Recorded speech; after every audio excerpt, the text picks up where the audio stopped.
Azadi. Assalamu alaikum wa rahmatullahi wa barakatuh. Honorable Chief Guest, respected teachers, and my fellow Indians, good morning. Today, as the tricolor rises, let me be honest, 26 January is not a celebration, it is a confrontation. A confrontation between the India that was dreamed of and the India we are actually building. In 1950, after nearly 2 centuries of colonial rule, India didn't just gain freedom. India chose discipline over chaos, law over power, and values over revenge. Our constitution was written by people who had seen prison, poverty, blood, and partition. That is why it speaks of justice, not dominance, liberty, not anarchy, equality, not ego. They nurtured ideas with pen and paint and turned suffering into law. Before 1950, there was 1919, Jallianwala Bagh. We all know that. Unarmed people, closed exit, bullets without warning. That massacre didn't just kill people, it killed the illusion that British were benevolent ruler. Sayyid Agha Haidar was a judge who in 1930 resigned and refused to an order for hanging Bhagat Singh, Chandrasekhar Azad, Ram Prasad Bismil, and Ashfaqullah Khan, who were executed as main accused in Kakori train robbery. Many Islamic scholars who were hanged out at that time, Brigadier Usman, martyrdom for India in the war of 1947. Abdul Hamid, martyrdom for India in the war of 1965 against Pakistan.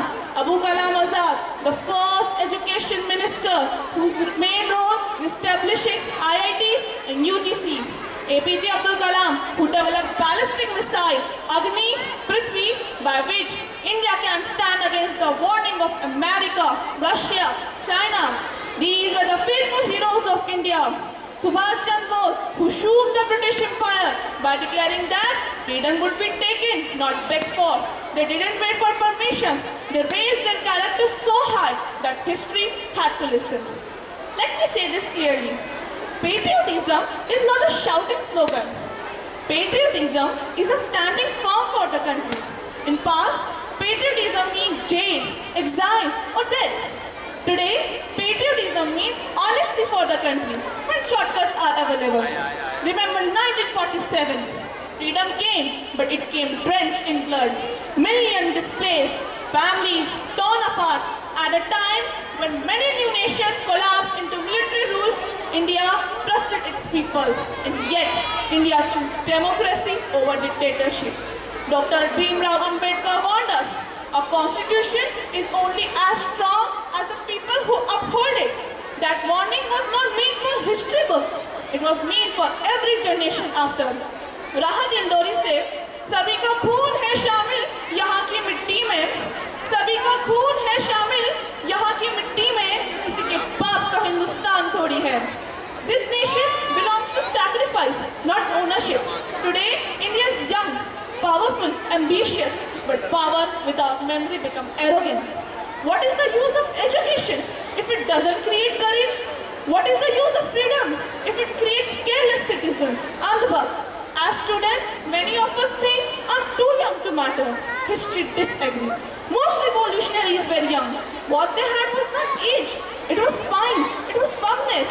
India does not need citizens who remember freedom fighter only on holidays. India needs citizens who honor them daily, by rejecting corruption, by respecting diversity, by choosing effort over excuses. Let me say this clearly. Nations don't collapse because of enemy. They collapse when citizens stop taking responsibility. Today, when a tricolor flies is high, let us make a silent promise. To be citizens who don't complain first, but contribute first. To be students who don't chase marks alone, but meaning and excellence. To be Indian who don't divide but unite, because nations are not built by speeches alone. They are built by everyday choices, not just to salute the past but to protect the future.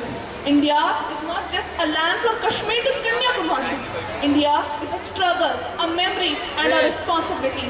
Let history never say that we inherited freedom and wasted on comfort. Let it say we remember the past and are brave enough to deserve the future. Here I end up my speech. Thank you.